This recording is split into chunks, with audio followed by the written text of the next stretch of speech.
यो हो समाचारको साथमा नेपाल टेलिकमको 4G नै पर्फेक्ट छ। नेपाल टेलिकम राष्ट्रको सञ्चार। अजोड इन्स्योरेन्स हरेक कदमको सहयात्री। Have any sort of health issues? Do visit Norvik International Hospital, Thapathali. घरे घरमा हिमगिरी। श्री लालीगुराँस बहुउद्देश्यीय सहकारी संस्था लिमिटेड, मुख्य कार्यालय पुलचोक ललितपुर। PNB हस्पिटल स्वास्थ्य उपचारको क्षेत्रमा अग्रणी hospital. 2 PM Akbari Noodles, the hottest noodles of Nepal.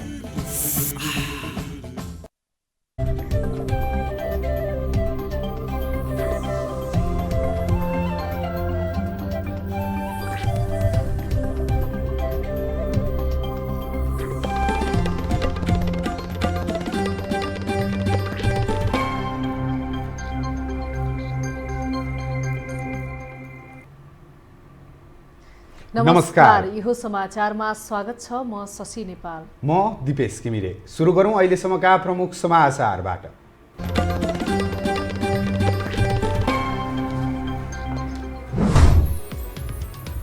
प्रधानमन्त्री ओली प्रतिगमनको प्रतीक भएको नेकपा अध्यक्ष नेपालको आरोप। भित्तामै पुर्याइदिने अध्यक्ष दाहालको चेतावनी।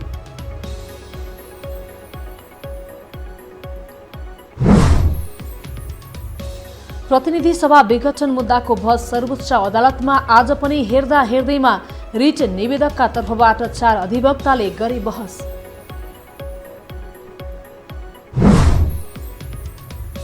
न्यायालयमा संसद विघटन सम्बन्धी मुद्दा लम्बिँदा घोषित चुनावप्रति अन्यल। थुप्रै चुनौती रहेको पूर्व निर्वाचन आयुक्तहरूको प्रतिक्रिया।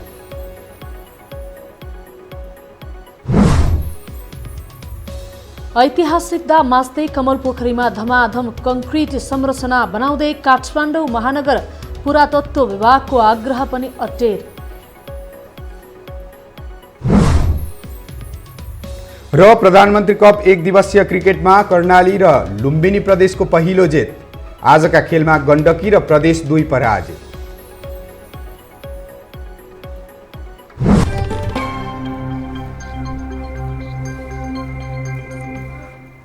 अब समाचार विस्तारमा। नेकपाका अध्यक्ष पुष्पकमल दाहालले प्रतिनिधि सभा विघटन राजतन्त्र पुनः स्थापना गर्ने प्रक्रियाको सुरुवात भएको बताउनु भएको छ। दाहाल नेपाल पक्ष सम्बन्ध नेपाल प्रेस संगठनको भेलालाई सम्बोधन गर्दै दाहालले संसद विघटन गर्न प्रधानमन्त्रीले गरेको सिफारिसमा राजाको भाषाको आभास पाएको बताउनु भएको हो। दाहालले आफू युद्धको कमान्डर भएको भन्दै कठोर हुनुपर्ने समय आए प्रतिगमनकारीलाई भित्तामा पुर्याइदिने चेतावनी समेत दिनुभयो।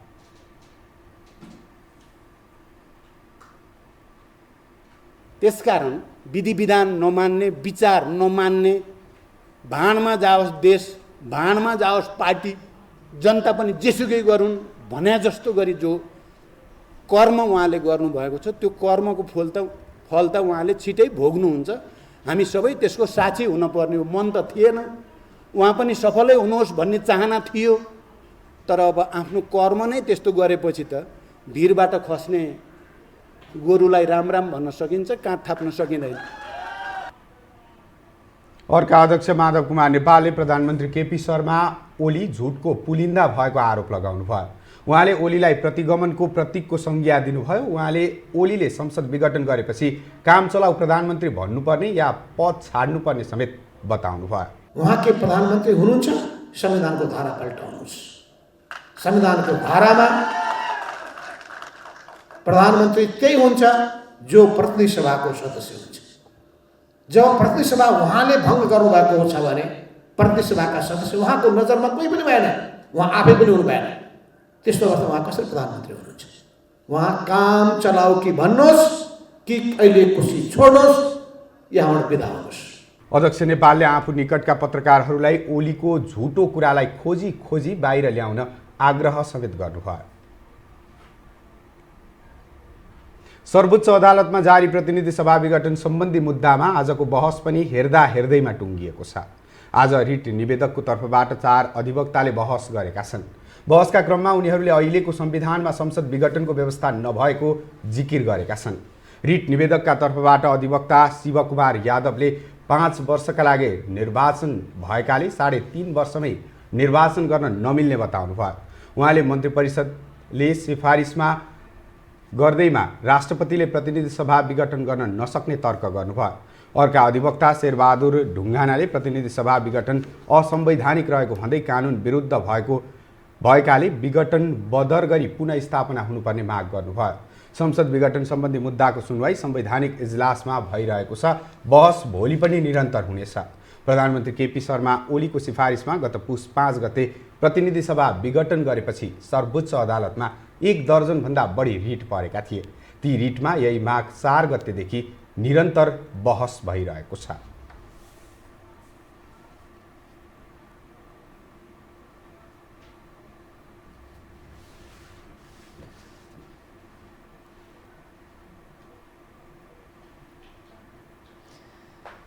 प्रतिनिधि सभा निर्वाचनपछि लयमा हिँडिरहेको नेपाली राजनीतिक दल पुस 5 गतेता उद्वेलित बनेको छ। प्रधानमन्त्रीले प्रतिनिधि सभा विघटन गरेर मध्यावधि चुनाव घोषणा गरेसँगै मुद्दा सर्वोच्च अदालतमा विचाराधीन रहेको छ। यस्तो अवस्थामा चुनाव कति सम्भव छ त के भन्छन् निर्वाचन आयोगका पूर्व प्रमुख आयुक्त? एक रिपोर्ट। राजनैतिक अस्थिरता अन्त्य गर्न साझा सहमति भनेपछि संसद विघटन गर्न सक्ने प्रधानमन्त्रीको अधिकार संविधानबाटै हटाइएको थियो। अहिले प्रधानमन्त्रीले हठात प्रतिनिधि सभा विघटन गरेपछि विषय अदालतमा विचाराधीन छ। नेपाली राजनीति भने प्रतिनिधि सभा पुनः स्थापना र मध्यावधि निर्वाचन दुई कित्तामा ध्रुवीकृत छ। सरकारको निर्णयसँगै निर्वाचन आयोगले तयारी समेत थालिसकेको छ। तर नेकपाकै एकपक्षीय चुनावमा जान नहुने अडानमा रहेको छ। पूर्व प्रमुख निर्वाचन आयुक्त सूर्य प्रसाद श्रेष्ठका अनुसार 6 महिनाभित्र निर्वाचन गराउनै पर्ने बाध्यकारी अवस्थामा आयोग निर्णयको बन्दी बनेको छ। सर्वसाधारण नभनिकन गएर मतदान गरायो भने त्यो चाहिँ निर्वाचन आयोगको अर्गेलो हो। सब जुडिस केसमा यसले आफै सरकारको लयमा लागेर गर्यो भन्नु स्वाभाविक। तर तयारीको जहाँसम्म व्यवस्था छ त्यसको फाइनेन्सियल आर्थिक तयारी चाहियो। तपाईँको मतदान केन्द्रहरूको तयारी चाहियो। कर्मचारीहरूको आकलन कति चाहिन्छ 2 पटक निर्वाचन गर्नलाई भन्ने चाहियो। सुरक्षाको व्यवस्था कसरी गर्ने भन्ने चाहियो हैन। यो सबै गर्नलाई र कति राजनैतिक दलहरू भन्छ राजनैतिक दलको फिरस्ती गर्नलाई त्यो सिलसिलामा मात्रै यिनीहरूलाई चाहिँ अप्ठ्यारो पर्छ। 2048 सालको निर्वाचन सम्पन्न गराएका प्रमुख आयुक्त श्रेष्ठका अनुसार कुनै दल वा समूहले निर्वाचन रोक्न गरेको आग्रह मान्नै पर्ने बाध्यता आयोगलाई छैन। आयोगलाई धम्क्याउने र दबाब दिने कामलाई स्वाभाविक मान्थे उनी कानुन सम्बद्ध तयारी गर्नुपर्ने बताउँछन्। तर निर्वाचन तोकिएकै मितिमा भए पनि सहज हुने अवस्था नरहेको पूर्व प्रमुख आयुक्त भोजराज पोखरेलको बुझाइ छ। सबै दल सहभागी हुने वातावरण नबनेसम्म निर्वाचन हुने सम्भावना न्यून रहने उनको भनाइ छ। इलेक्सन भनेको एउटा राजनीतिक खेल हो, पोलिटिकल गेम हो। त्यो गेमको खेलाडी राजनीतिक दलहरू हुन्। राजनीतिक दलहरू मैदानमा नआएसम्म चुनाव हुँदैन। 64 सालको मेरो अनुभव छ। कति कम्प्रोमाइज गर्नु पर्यो, कतिपल्ट चुनाव स्थगित गर्नु पर्यो, कतिवटापल्ट संविधान संशोधन गर्नु पर्यो र चुनाव हुनुभन्दा 45 दिन अगाडि राजनीतिक दलसँग सहमति गराएर निर्वाचन कानुन संशोधन गरेर खेलाडीहरू तयार गरेर चुनावमा जान सकेको पृष्ठभूमि हामीसँग छ। गत पुस 5 गते प्रधानमन्त्री केपी शर्मा ओलीको सिफारिसमा राष्ट्रपति विद्यादेवी भण्डारीले संसद विघटन गर्दै आगामी वैशाख 17 र 27मा निर्वाचन गर्ने घोषणा गरेकी थिइन्। सबै दल निर्वाचनमा जाने वातावरण बन्यो भने समस्या नहोला। तर अहिलेकै अवस्थामा निर्वाचन गराउन आयोगलाई चुनौती नै देखिएको छ। यो हो टेलिभिजनका लागि सन्तोष विके थापा, काठमाडौँ। नेकपाकै हैसियतमा पुगेको नेपाली काङ्ग्रेस सत्ता लिप्साको मुहले अनिर्णयको बन्दी बनेको छ। प्रतिनिधि सभा विघटनको मुद्दालाई लिएर नेकपा जस्तो दुई चिरामा विभाजन भएपछि काङ्ग्रेसले लोकतन्त्रका मर्म नै भुलेको भान हुन थालेको छ। एक रिपोर्ट। गत पुस 5 गते प्रधानमन्त्रीको सिफारिसमा राष्ट्रपतिले प्रतिनिधि सभा विघटन सदर गरेपछि त्यसयता नेपालको राष्ट्रिय राजनीति अन्यलको भुमारीमा फसेको छ। ओली पक्षको नेकपा बाहेक संसदमा प्रतिनिधित्व गर्ने अन्य दलहरूले संसद विघटन असंवैधानिक कदम भन्दै विरोध गरिरहेका छन्। संसदमा प्रमुख प्रतिपक्षी दलको भूमिकामा रहेको नेपाली कांग्रेसले संसद विघटन असंवैधानिकता भन्दै आएको छ। तर प्रतिनिधि सभा पुनः स्थापना कि निर्वाचन भन्ने अन्तर्द्वन्द्वले बितेको 1 महिनामा ऊ ठोस निर्णय गर्नबाट चुकेको छ। सभापति शेरबहादुर देउबा चुनावमा जाने तयारी गरिरहेका छन्, तर वरिष्ठ नेता रामचन्द्र पौडेल र कृष्ण प्रसाद सिटौला पक्ष पुनः स्थापनाको मुद्दामा उत्रिएको छ। यो पक्षले कुनै व्यक्तिको स्वार्थमा अडिएर पार्टी अघि नबढ्ने जिकिर गर्दै आएको छ। कुनै व्यक्तिको इन्ट्रेस्टको कुरा होइन, कुनै व्यक्तिको स्वार्थको कुरा होइन, कुनै नेताको स्वार्थको कुरा होइन, कुनै स्वार्थमा मन लाग्ने पक्ष छैन। हामीले बहुत मेहनतले बनाएको संविधान हो यो संविधानले प्रधानमन्त्रीको तानाशाही रोकेको छ। नेताहरूले यसो भनिरहँदा सभापति देउबा वैशाखमा चुनाव भए पार्टीले बहुमत ल्याउन सक्ने र प्रधानमन्त्री बन्न पाइने लालचमा छन्। देउबाले वरिष्ठ नेता पौडेललाई संसद विघटनको विरोध गरे पनि चुनावका लागि तयारी थाल्ने प्रस्ताव गरेका थिए। पौडेलले असंवैधानिक कदमको विरोध गरी पुनः स्थापनाको पक्षमा लाग्ने र लोकतन्त्रको रक्षा गर्ने अडान यथावत नै राखेपछि देउबाको योजना असफल भएको छ। प्रधानमन्त्री बन्ने देउबाको लालसाका कारण कांग्रेसले विगतको आफ्नो इतिहास समेत बिर्सिएको छ। नेताहरू एक व्यक्तिको स्वार्थले कांग्रेस सत्तामा गए लोकतन्त्र नै सकिने अवस्था आउने विश्लेषण गर्छन्। सभापति वा कुनै पनि जिम्मेवार मान्छे पदाधिकारी हो, ऊ सम्पूर्ण ढङ्गले चाहिने शासक, सम्पूर्ण ढङ्गले सामन्त ऊ होइन। एउटा डेमोक्रेटिक कल्चरमा एउटा लेजिटिमेट अवस्थालाई चाहिने मा टेकेर यो निजी स्वार्थका निमित्त योसँग मिल्ने भए योसँग फाट्ने भए अनेक छन् नि यहाँ विकृति विसङ्गतिका आधारहरू, त त्यसमा चाहिँ नफसी सङ्लो रहेर नेपाली काङ्ग्रेसले विगतको आफ्नो चाहिने उसलाई मर्यादालाई, आफ्नो चाहिने इज्जतलाई, आफ्नो प्रतिष्ठालाई केन्द्रमा राखेर काम गर्न गयो भने फेरि अल्टरनेटिभ अर्को छैन। एक महिनामा कांग्रेस निर्णयमा नपुग्दा नेकपाको दुवै पक्ष कहिले देउबा निवास त कहिले पौडेल निवास धाइरहेका छन्। तर पौडेल र सिटौला सहितको समूह दाहाल नेपाल पक्षकै समर्थनमा उभिँदा देउबा थप सङ्कटमा छन्। रामचन्द्र सधैँ हारेको मान्छे पर्याउनाले ऊ अहिले प्रचण्ड यता खेमामा देखिया जस्तो भएको छ। किन यिनलाई पनि परेको छ, हामी अगाडि गयो भने 2/3 त कुनै हातमा हुँदैन, कुनै हातमा हुँदैन उनीहरूको। त्यसैले त्यो हिसाबले अहिले यिनीहरूको आफ्नै पोजिसन र पदको लागि एक कोही तर्सेका छन्, कोही चाहिँ नि अब अगाडि बढौँ केही गरिहालौँ भनेर शेरबहादुरले त्यो परेको छ। नेकपा जस्तै तर अघोषित रूपमा दुई चिरामा विभक्त कांग्रेसको आन्तरिक विवादका कारण महाधिवेशन त अन्यलमा परेको छ नै। यसका साथै मंगलबारका लागि तय भएको केन्द्रीय समिति बैठक पनि माघ 13 मा धकिलिएको छ। यो हो टेलिभिजनका लागि क्यामेरामा सञ्जय घिमिरेका साथमा सन्तोष विकेथाफा, काठमाडौँ। हामीसँग समाचार बाँकी नै छन्, अहिलेलाई विश्राम।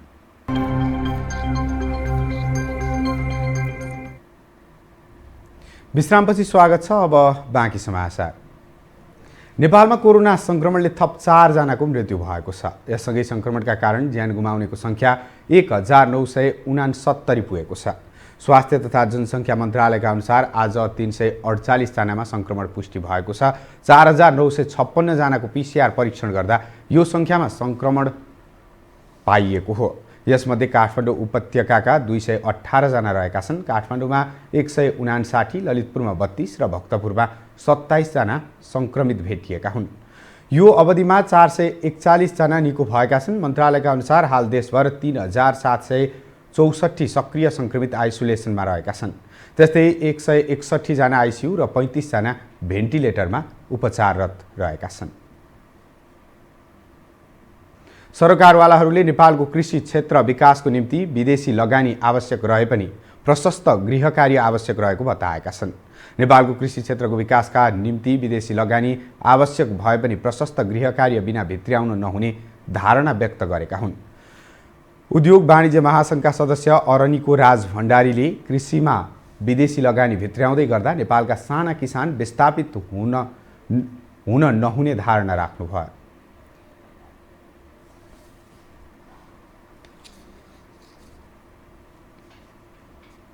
नर्सरी लगाएर टनल खेती गरेर विदेशमा गएर आएकोले त्यहाँ लगानी गर्ने ठाउँ अवसर पाछ भन्दा यो एउटा त प्लेटफर्म हो जहाँ कि रोजगारीको लागि आउने नयाँ पिँढीलाई एउटा ठुलो अवसर हो। त्यसैले यसमा अध्ययन गरौँ।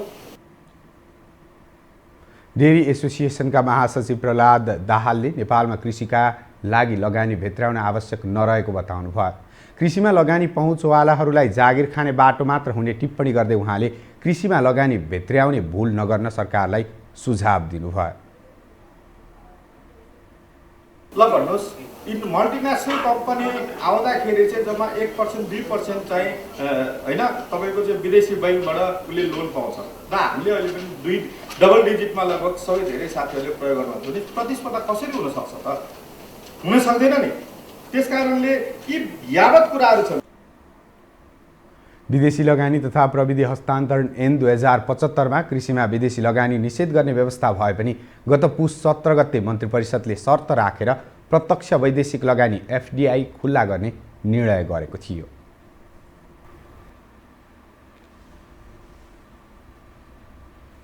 अब बाँकी समाचार। ऐतिहासिक महत्त्वको कमल पोखरीमा हिजो राति डोजर चलाइएको छ। पुरातत्व विभागले गरेको आग्रहलाई अटेर गर्दै काठमाडौँ महानगरपालिकाले कमल पोखरीमा डोजर चलाएको हो। पुरातात्विक महत्त्वलाई नामेट पार्दै महानगरले कमल पोखरीमा कंक्रिट संरचना बनाउन लागेको हो। एक रिपोर्ट। यो दृश्य हो काठमाडौँको ऐतिहासिक सम्पदा कमल पोखरीको। पुनर्निर्माणका लागि भन्दै पोखरीको पानी सुकाइएको छ। वरिपरि कंक्रिटको संरचना र बीचमा पनि कंक्रिटकै कमलको फूल राख्ने योजनाका लागि महानगरले झण्डै 10 करोड रुपैयाँ खर्च गर्दैछ। पोखरीको मौलिकता नै नामेट हुने गरी महानगरपालिकाले डोजर चलाएको भन्दै यहाँका बासिन्दा र विशेष गरी संस्कृतिका अभियन्ताहरूले यहाँको विरोध गरेका छन्। पोखरीको ऐतिहासिकता र मौलिकता कायम राख्दै परम्परागत शैलीमै पुनर्निर्माण गर्नुपर्ने उनीहरूको माग छ। स्थानीय सरकारले साँच्चीकै तपाईलाई चाहिँ रानी पोखरीको पाठ नसिकेको भन्ने प्रमाणित यही कमल पोखरीले गरेको छ। त्यो कारणले गर्दाखेरि अब देशभित्र रहेका र विशेष गरी काठमाडौँभित्र रहेका पोखरीहरूको कुरामा स्थानीय सरकार अब चाहिँ तपाईलाई सचेत छैन भने पनि अब सचेत गर्नको लागि चाहिँ हाम्रो लक्ष्य नै के हुनेछ भने सचेत गराउनलाई अब हामी लाग्ने नै छौँ। अब चाहिँ कस्तो भन्दाखेरि अब हामीले अब कमल पोखरी अब साँच्चै नै संरक्षण गर्ने हो भने अतिक्रमणमा परेका जुन क्षेत्र छ भूभाग छ हैन त्यो चाहिँ फिर्ता लिएर मात्र चाहिँ हामीले चाहिँ अब संरक्षण गर्नुपर्छ। प्राचीन सम्पदाको संरक्षणमा पुरातत्व विभागको निर्देशन नै आधिकारिक हुन्छ, तर उसको निर्देशन समेत महानगरपालिकाले लत्याइएको पाइएको छ। विभाग भने कमल पोखरीको मौलिकता जोगाउन कुनै कसर बाँकी नराख्ने बताउँछ। हामीहरूले कानुनी रूपमा जुन प्रक्रियाहरू अगाडि बढाउनु पर्ने हो काम रोक्काको हामीले पठाइसकेका छौँ। अब थप अरू सूचनाहरू पनि आइराखेका छन्। त्यसको लागि पुनः हामीले टोली भोलि फेरि पठाउनेछौँ। महानगरकी उपप्रमुख हरिप्रभा खड्की पनि कमल पोखरीमा भइरहेको क्रियाकलाप बारे आफू अनभिज्ञ रहेको बताउँछिन्। महानगर प्रमुख विद्या सुन्दर साक्यको सम्पदा विरोधी कार्यको विपक्षमा उभिँदै आएकी खड्कीलाई कमल पोखरीमा के हुँदैछ भन्ने केही जानकारी रहेनछ। जुन आज तपाईँले ज्ञापन पत्र दिन आउनु भएको छ हैन, अब म पनि सबै कुरा बुझेर अहिले नै मैले यही हुन्छ भन्ने कुरा चाहिँ, तर यो कुरा त म जानकारी मेयर साहब कहाँसम्म चाहिँ भनिहाल्छु। तपाईँले मेयर साहब कहाँ पनि पुगेर आउनु भएकै छ, त्यहाँ दर्ता गरेर उहाँको के भन्छ सचिवालयमा दर्ता गरेर आउनु भएको छ। प्रशासन अधिकृतज्यूका पनि दर्ता गर्न जाने नै होला तपाईँहरू। अब यो कुरा ध्यान आकर्षण भएको छ। ध्यान आकर्षण हुँदाखेरि अब यसलाई चाहिँ छलफल गरेर कसरी हाम्रो पुरानै ढाँचाले पुरानै तरिकाले चाहिँ कसरी अगाडि बढ्न सकिन्छ। यसअघि रानी पोखरीको मौलिकता मास्ने चाहना पूरा नभएका कारण महानगर प्रमुख साक्य त्यो रहर कमल पोखरीमा पूरा गर्न तल्लीन रहेको विश्लेषण गर्न थालिएको छ। संस्कृतिविदको आग्रह र पुरातत्व विभागको सुझावलाई समेत लत्याउने कार्यको चौतर्फी विरोध भइरहेको छ, तर यसलाई महानगरले टेर पुछर लगाएको छैन। यो हो टेलिभिजनका लागि क्यामेरामा सञ्जय घिमिरेका साथमा लीलामाया ठटाल, काठमाडौँ। राष्ट्रिय योजना आयोगले कोरोनाको प्रभावले थलिएको अर्थतन्त्र उकास्न 6 खर्ब 65 अर्ब रुपियाँ लाग्ने प्रक्षेपण गरेको छ। आयोगले आर्थिक वर्ष 2076-77 को तेस्रो चौमासिक अवधिमा महामारीका कारण अर्थतन्त्रमा परेको प्रभाव, यसले पुर्याएको क्षति विश्लेषण गर्दै राहत तथा पुनरुत्थान रणनीति तय गरेको हो। राहत तथा पुनरुत्थानका लागि अघि सारिएका 5 रणनीतिमा संक्रमण नियन्त्रण तथा राहत, रोजगारी आयोजनाको निरन्तरता, नयाँ प्रणाली र विकास र आत्मनिर्भरता अभिवृद्धि समेटेर 5 प्रकारका रणनीति कार्यान्वयनका लागि अल्पकालीन, मध्यकालीन र दीर्घकालीन खण्डमा विभाजन गरिएको आयोगले जनाएको छ। उसका अनुसार प्रत्येक रणनीतिको कार्यान्वयनका लागि अल्पकालीन 36.45, मध्यकालीन 43.25 र दीर्घकालीन 20.45 खण्डमा विभाजन गरी कुल 6 खर्ब 65 अर्ब रुपियाँ स्रोतको अनुमान गरिएको छ। अल्पकालीन राहत तथा पुनरुत्थानका लागि 2 खर्ब 39 अर्ब, मध्यकालीनका लागि 2 खर्ब 85 अर्ब र दीर्घकालीनका लागि 1 खर्ब 33 अर्ब स्रोत परिचालन गरिनुपर्ने बताइएको छ।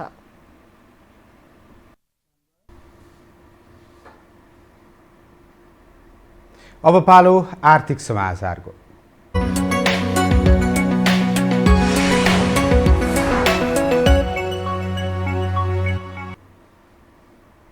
हाम्रो भान्सामा दैनिक प्रयोग हुने खाने तेलमा उद्योगी व्यवसायीहरूले आफू खुसी चर्को मूल्य बढाएका छन्। यसरी आफू खुसी मूल्य बढाउँदा उपभोक्ता भने मारमा परेका छन्। उद्योगमाथि बजार नियमन गर्ने जिम्मा पाएका सरकारी निकायको भने मौन स्वीकृति छ, जसका कारण उनीहरूले आफू खुसी भाउ बढाउन पाएका छन्। एक महिनामै एक प्याकेट तेलमा 35 रुपियाँसम्म मूल्य बढेको छ। एक रिपोर्ट। व्यापारीहरूले केही महिना यता बजारमा खाने तेलको मूल्य मनोमानी रूपमा बढाएका छन्। गत कार्तिकमा प्रति लिटर 175मा खरिद गर्न सकिने भटमासको तेलको भाउ अहिले 210 रुपियाँ पुगेको छ, अर्थात् 2 महिनामै 1 लिटरमै 35 रुपियाँ बढेको छ। सूर्यमुखी तेल पनि लिटरमा 30 रुपियाँसम्म बढेको छ। यसरी व्यापारीले आफू खुसी मूल्य बढाउँदा उपभोक्ता मारमा परेका छन्। 1 लिटर तेलमा चाहिँ 40 बढ्दाखेरि चाहिँ हामी जस्तो उपभोक्ता त मारमा पर्यौँ। अब हामी होइन चाहिँ यहाँ त करोडौँ मान्छेहरू चाहिँ यसमा चाहिँ ऊ छन्, चाहिँ सरकार चाहिँ केही छैन। सरकार चाहिँ आफ्नै तालमा छ, श्रम गरेर खाने। अब चाहिँ खानीलाई त मारै छ नि सर। यहाँभन्दा मार के हुन्छ, एक लिटरमा 35-40 रुपियाँ चाहिँ भनेको त यो त कालोबजारी नै हुनुपर्छ भन्ने लाग्छ मलाई चाहिँ। तपाईँ हामी गरिब पऱ्यौँ नि यहाँ। अब उनीहरूलाई त टन्न छँदैछ, के अरे नेताहरूलाई जहाँ भन्यो त्यहीँ छँदैछ। उनीहरू आनन्दले सब बसेका छ, भोटमा आएका छन्, हिँडेका छन्, नोट कमाएर छन्। अब गरिब गुरुवा मर्यो यहाँ। अब परिदिन त 75को तेललाई 120-10 तिर्न परेपछि हेरी सबैजना पऱ्यो नि। गरिब गुरुवालाई नखा भने हो, यो अरू केही पनि होइन। खाने तेलको मूल्य बढ्यो भन्ने खबर पाएपछि विभागले देखावटी बजार अनुगमन पनि सुरु गर्यो। कालो बजारी भएको भए बजार अनुगमनले अर्थ राख्थ्यो। यो त कालो बजारी नभई सिधै मूल्य बढाएर गरिएको लुट हो। व्यापारीहरू भने उल्टो तेल अभाव भएको तर्क गरिरहेका छन्। हामी पनि पागल छैन। अब त्यो अब 2-4 कार्टुन 1-2 कार्टुन दिन्छ होइन। अब आज एउटा मूल्यमा दिन्छ, आज जस्तै अब तपाईँको 190 भनौँ भनेदेखि भोलि 195 भन्छ, पर्सि 200 भन्छ होइन। अब 2 कार्टुन माग्यो भने 1 कार्टुन दिने, त्यस्तो खालको भएर चाहिँ गइरहेको छौँ हामीले। अब कुनै अब त्यसै सनफ्लावर तेलहरू तपाईँको 220 रुपियाँ लिटर पुगिसकेको छ होइन। धारा पनि त्यही 230-40 रुपियाँ लिटर नै छ। अब धारा महँगो हो, त्यसपछि सनफ्लावर हो, त्यसपछि यो राजहंसहरू भयो, अब तपाईँको त्यही अमृत तेलहरू भयो, यिनीहरू चाहिँ अलिक सस्तोमा हो। मूल्य नियन्त्रण गर्ने दायित्व उद्योग वाणिज्य तथा आपूर्ति मन्त्रालय र यस अन्तर्गत रहेको वाणिज्य आपूर्ति तथा उपभोक्ता संरक्षण विभागको हो। तर यसरी उपभोक्ता हरेक दिन मारमा परिरहँदा यो निकाय झारा टार्ने किसिमको जवाफ दिन्छ। अस्ति 2टा जति केसमा हामीले त्यो चाहिँ पुरानोमा नयाँ लगाएकोमा कारबाही पनि गरेका छौँ। एउटा विराटनगरमा, एउटा काठमाडौँमै। र उद्योगीहरूले गरेको त्यो प्राइसिङ छ नि, एमआरपी सेट गर्ने चाहिँ उहाँहरूको कुरामा हाम्रो चित्त बुझेन भने उहाँहरूलाई कारबाही नै गर्ने हो। मनपरी रूपमा बढाएर अब यति बेला चाहिँ हरेक भान्सामा चाहिने तेलको मूल्य धेरै बढाउन चाहिँ मिल्दैन। त्यो कुरामा बजार के अरे सरकारको प्रतिनिधिको रूपमा हाम्रो वाणिज्य विभाग र हाम्रो कार्यालयहरू यसको लागि चाहिँ निगरानी गरिरहेछौँ। एउटा वस्तुमा 20% भन्दा बढी नाफा खाएर बिक्री गर्न पाइँदैन, तर व्यापारी असीमित लुट मचाइरहेका छन्। अनुगमन र नियमन गर्ने सरकारी निकाय भने व्यापारीले नै साथ दिइरहेका छन्। यसका कारण सर्वसाधारण मारमा परेका छन्। यो हो टेलिभिजनका लागि क्यामेरामा सञ्जय घिमिरेको साथमा उत्तर कुमार साहु, काठमाडौँ। हामीसँग अन्तर्राष्ट्रिय र खेल समाचार बाँकी नै छन्। अहिलेलाई विश्राम।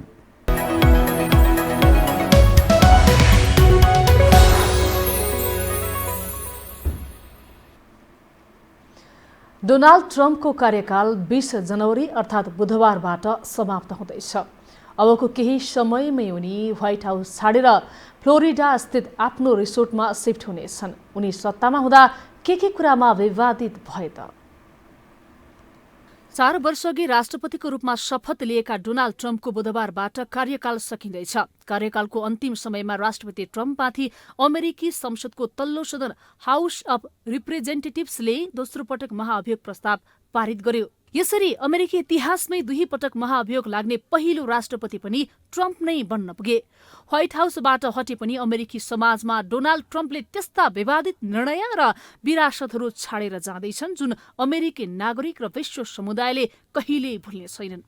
कोभिडका कारण लाखौं मानिसको मृत्यु हुँदासम्म ध्यान नदिएको आरोप उनीमाथि लागेको छ। त्यसैगरी आन्दोलनका क्रममा काला जातिका एक व्यक्तिको हत्या भएको विषयले पनि उनको धेरै आलोचना भयो। कार्यकालको सुरुवाती हप्तामै ट्रम्पले जेरुसलेमलाई इजरायलको राजधानीका रूपमा मान्यता दिए भने मुस्लिम देशहरू Syria, Sudan, Somalia, Iran, Iraq, Libya र यमनका शरणार्थीहरूलाई अमेरिकामा प्रवेशको प्रतिबन्ध लगाइदिए।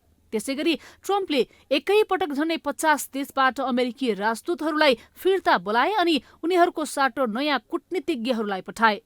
घुसपैठ र ड्रग माफियालाई रोक्नका लागि मेक्सिको सीमामा 3200 किलोमिटर लामो पर्खाल बनाउने फैसला ट्रम्पले लिए। त्यस्तै उनको अर्को विवादास्पद निर्णय विश्व स्वास्थ्य संगठन WHOले दिँदै आएको आर्थिक सहयोग बन्द गर्नु रह्यो। ट्रम्पले आफ्नो झुट फैलाउन ट्विटरको सक्दो दुरुपयोग गरे। उनी राष्ट्रपतिको आधिकारिक ट्विटर एकाउन्ट भन्दा पनि व्यक्तिगत एकाउन्ट धेरै चलाउँथे।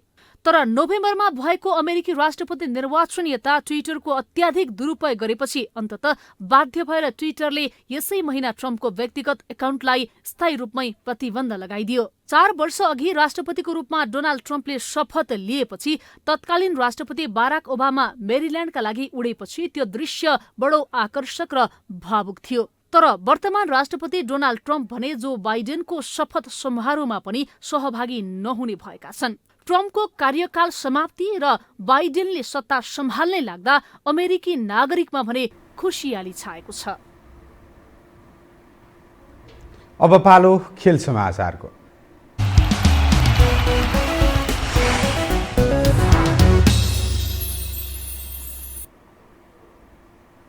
कर्णाली र लुम्बिनी प्रदेशले राजधानीमा जारी प्रधानमन्त्री कप 1 दिवसीय पुरुष क्रिकेट राष्ट्रिय प्रतियोगितामा पहिलो जित निकालेका छन्। कर्णालीले मुलपानी मैदानमा गण्डकी प्रदेशमाथि 5 विकेटको जित निकाल्दा लुम्बिनी प्रदेशले प्रदेश 2 लाई 77 रनले पराजित गरेको हो। मुलपानीकै मैदानमा गण्डकीले दिएको 205 रनको लक्ष्य कर्णालीले 36 ओभर 5 बलमा मात्र 5 विकेट गुमाएर पूरा गर्यो। कर्णालीको जितमा हिमांशु शाहीले अभिजित रहँदै 68 रनको अर्धशतकीय इनिङ्स खेल्दा विपिन रावल अर्धशतक बनाउन 1 रनले चुके। बलिङतर्फ गण्डकीका विपिन खत्रीले 4 विकेट आफ्नो नाममा लेखाउँदा सुभाष भण्डारीले 1 विकेट हात पारे। यसअघि टस जितेर पहिले ब्याटिङ गरेको गण्डकीले 42.3 ओभरमा सबै विकेट गुमाएर 204 रन बनाएको थियो। खेल समाचारसँगै हामी यो समाचारको अन्त्यमा आइपुगेका छौँ। जाँदा जाँदै प्रमुख समाचार पुनः एकपटक।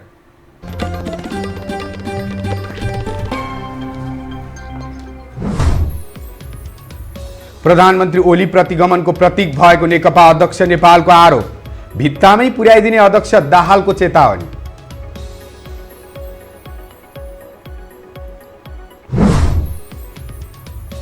प्रतिनिधि सभा विघटन मुद्दाको बहस सर्वोच्च अदालतमा आज पनि हेर्दा हेर्दैमा रिट निवेदकका तर्फबाट 4 अधिवक्ताले गरे बहस।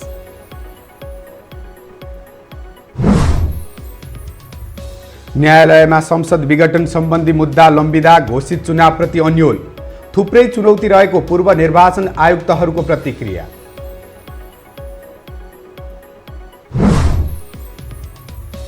ऐतिहासिक दा मास्दै कमल पोखरीमा धमाधम कंक्रिट संरचना बनाउँदै काठमाडौँ महानगर पुरातत्व विभागको आग्रह पनि अटेर। र प्रधानमन्त्री कप 1 दिवसीय क्रिकेटमा कर्णाली र लुम्बिनी प्रदेशको पहिलो जित। आजका खेलमा गण्डकी र प्रदेश 2 पराजित।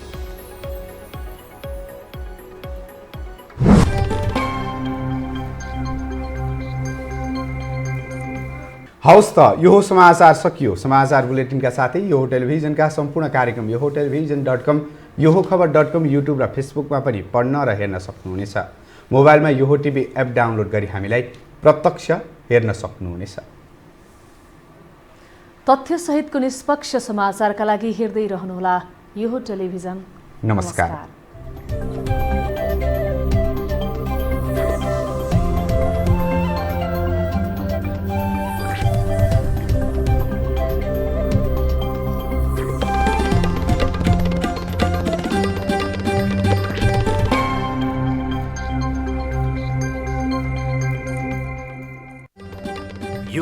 समाचारको साथमा नेपाल टेलिकमको 4G नै पर्फेक्ट छ। नेपाल टेलिकम, राष्ट्रको सञ्चार। अजोड इन्सुरेन्स, हरेक कदमको सहयात्री। Have any sort of health issues? Do visit Norvik International Hospital, Thapathali. घरे घरमा हिमगिरी। श्री लालीगुराँस बहुउद्देश्यीय सहकारी संस्था लिमिटेड, मुख्य कार्यालय पुलचोक ललितपुर। BNB Hospital, स्वास्थ्य उपचारको क्षेत्रमा अग्रणी hospital. 2 PM Akbari Noodles, the hottest noodles of Nepal.